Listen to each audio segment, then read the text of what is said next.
টাকা নিয়ে এটা চলে গিয়েছে, গাড়ি কিনেছে, এই বিষয়গুলো কিন্তু আমাদের বিরুদ্ধে এনেছে, এই বিষয়গুলো আমাদের বিরুদ্ধে এনেছে। কিন্তু দেখেন টাকাটা অ্যাকাউন্টে রেখেছে, এখন ব্যাংকের অ্যাকাউন্টে যদি না রেখে টাকাটা তাহলে কোথায় রাখতো? বাকেরার কাছে, সার্জিসের কাছে, পার্সোনাল জায়গায়, তখন আরও বিতর্কিত হওয়ার সুযোগ থাকতো। এখন ব্যাংকে রাখার কারণে সবচেয়ে সিকিউর ছিল। এখনও পর্যন্ত টাকার একটা টাকাও এখনও পর্যন্ত কোনো ধরনের হেরফের হয়নি, এবং আমাদের পূর্ণাঙ্গ অডিটে সেটি রয়েছে, যেটি আমরা জাতির সামনে প্রকাশ করছি।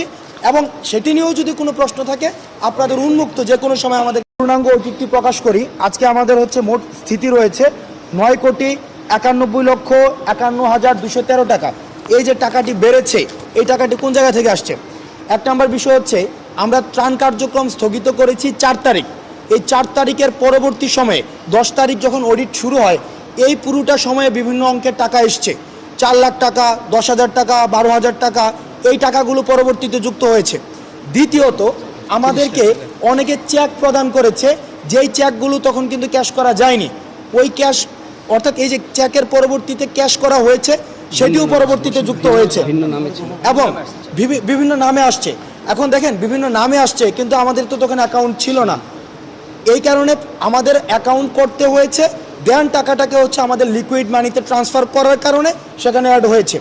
তৃতীয়ত আমাদেরকে বিভিন্ন গহনা দিয়েছে, অনেকে স্ক্র্যাপ দিয়েছে, গহনা দিয়েছে, এই গহনাগুলোকে আবার আমাদেরকে বিক্রি করতে হয়েছে, এই গহনা বিক্রি করার টাকাটাও সেখানে অ্যাড হয়েছে। চতুর্থত আমাদের ওই সময়ে কয়েন যেটা থাকে, কয়েন, এই কয়েনের টাকাটা, পয়সাটা ইনস্ট্যান্ট সেক্ষেত্রে গুণাটা সম্ভব হয়নি। সেই কয়েনের টাকাটা আপনারা যদি চান, আমাদের ইন্ডিভিজুয়াল প্রত্যেকটা জিনিসের আলাদা আলাদা হিসাব কিন্তু রয়েছে, যে আমরা কয়েন থেকে কত টাকা পেয়েছি। এই কয়েনের ওই টাকাটাও কিন্তু পরবর্তীতে 2 লক্ষ টাকারও বেশি, একদম এক্সাক্ট ফিগারটা কিন্তু এখানে দেওয়া আছে, আপনারা যারা ইন্টারেস্টেড সেখান থেকে নিতে পারেন। 2 লক্ষ টাকারও বেশি সেটা যুক্ত করা হয়েছে। সার্বিকভাবে সব হিসাব যুক্ত করার পরে আমাদের যেটা দাঁড়িয়েছে 9,91,00,000 টাকারও বেশি। এখন বাংলাদেশে সর্বপ্রথম আমার মনে হয় ইতিহাসে একটা হিসাব দেওয়ার পরে আবার অডিট করার পর আবার টাকা বৃদ্ধি পেয়েছে, এই ধরনের নজির মনে হয় কোথাও নেই। আমরা সর্বপ্রথম আমাদের দেখেন প্রায় অলমোস্ট 60 লাখ টাকা কিন্তু বৃদ্ধি পেয়েছে। এখন যারা বিভিন্ন সময় এলিগেশনে এসেছে, টকশো বুদ্ধা, ইউটিউব বুদ্ধা অনেকে রয়েছে, আমরা এলিগেশন এনেছে আমাদের বিরুদ্ধে যে টাকা নিয়ে নাকি আমাদের ঘুরতে চলে গিয়েছে,